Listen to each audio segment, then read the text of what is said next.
Welcome back to the channel. We are to dive into the top 10 street legends most haven't heard of. But before we dive in, please like and subscribe. At number 10 we have Walter Porter, also known as Mooney. Mooney was a hitman for the Hankton Criminal Organization in New Orleans. He was convicted of multiple crimes related to the violent activities of the organization and was sentenced to life in prison. His story is the definition of standing on business. At number 9 we have Donald Sly Green, also known as Sly or Stone.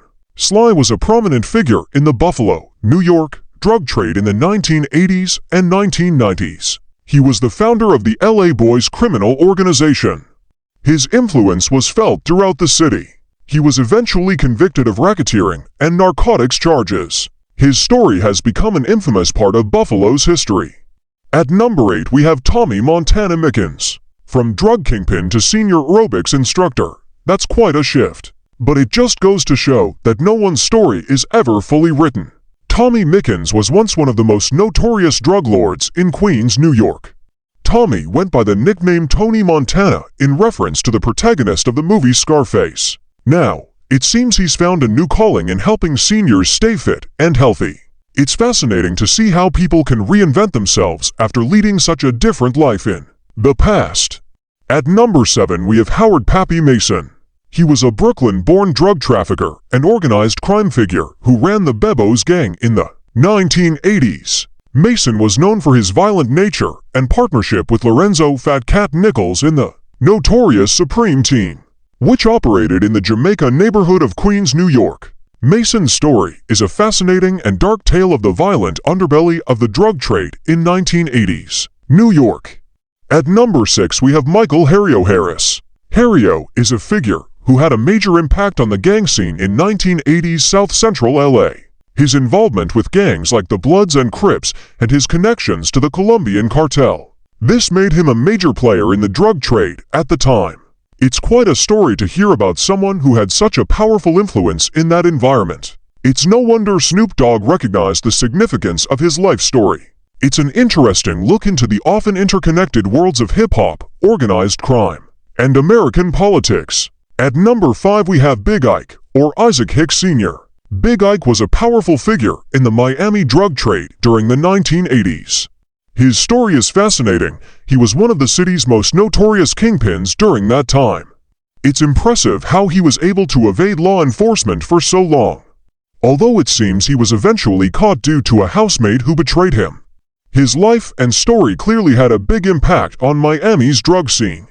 And it's not surprising that his story would be of interest to hip-hop artists. It's always interesting to learn about these larger-than-life figures and the impact in the hood. At number 4 we have Felix the Cat, or Felix Mitchell. Felix was a notorious drug lord who ruled the streets of Oakland, California in the 70s and 80s. He ran a criminal enterprise called the 69 Mob, which spread its influence far beyond the city's limits. Known for his flashy lifestyle, Mitchell was truly larger than life. However, like so many who live such dangerous lives, his story didn't have a happy ending. He was eventually assassinated by rivals in 1986. At number 3 we have Craig Petties, also known as Big Ike in the drug scene, had quite a life story. From humble beginnings in a tiny brick home in Memphis, Tennessee, Petties rose to become one of the most notorious kingpins in the city's drug trade. He made connections with Mexican drug cartels and ran a vast drug enterprise that reportedly spanned several cities in the South. But Petty's story didn't end there. He was eventually caught and sentenced to 9 life sentences in federal prison. Interestingly, Big Meech has spoken out about Petty's, accusing him of being an informant. Clearly Petty's life story is one filled with drama, danger, and intrigue. At number 2 we have Jamaica Thompson. Jamaica is a woman whose story truly captures the ups and downs of a life in organized crime. Starting out as a high school student selling crack cocaine in Los Angeles, she quickly rose to become one of the city's most notorious drug queenpins.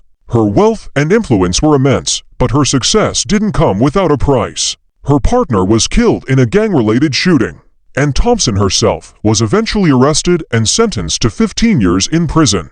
However, after her release, Thompson turned her life around completely, becoming a minister and dedicating her life to helping others.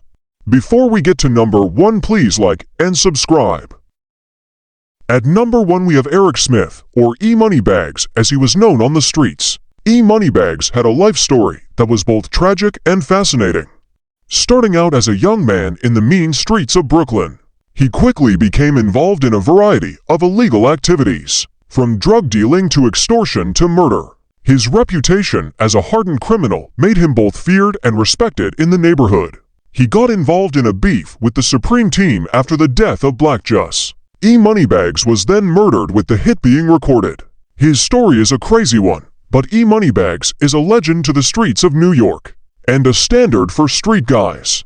If you like the channel, please like and subscribe.